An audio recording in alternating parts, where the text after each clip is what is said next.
नमस्कार मंडळी, तू ही रे माझा मितवा या मालिकेच्या पुढील भागामध्ये आपण पाहणार आहोत की ईश्वरी अर्णवकडे भेळपुरी खाण्याची इच्छा व्यक्त करत असते। तेव्हा अर्णव हा तिला उत्तर देतो, स्वस्तिक फॅशनचा मालक आहे आणि तोही भेळपुरी खायला रस्त्यावर जाणार।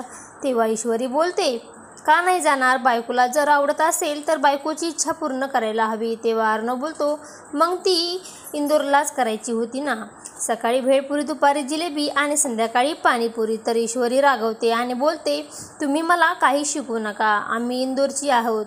तेव्हा अर्णव बोलतो, परंतु ही तर मुंबई आहे। आणि ईश्वरी रागाने तिथे निघून जाते आणि ती आपले डोळे झाकते आणि बोलते, आता काही काळ तरी हा व्यक्ती माझ्या डोळ्यासमोर नको आहे। आणि तेव्हा अर्णव पुन्हा तिच्या जवळ येतो आणि बोलतो, काय म्हणालीस? आणि अर्णव ईश्वरीला विचारतो, सर तुम्ही इथे कशाला आला आहात? तेव्हा अर्णव बोलतो, मी तुला जिलेबी भरवण्यासाठी आलो आहे। आणि तो आपल्या हाताने तिला प्रेमाने जिलेबी भरवतो आणि त्याच वेळेस अर्णव आणि ईश्वरी दोघेही प्रेमाने एकमेकांकडे पाहू लागतात। आता पुढे येणाऱ्या भागामध्ये अर्णव आणि ईश्वरी यांच्यामध्ये कशा प्रकारे प्रेम वाढीस लागणार हे पाहणे अतिशय रंजक ठरणार आहे। तू ही रे माझा मितवा या मालिकेचे सर्व अपडेट पाहण्यासाठी आपल्या चॅनलला लाईक करा, शेअर करा आणि सबस्क्राईब करायला विसरू नका। धन्यवाद।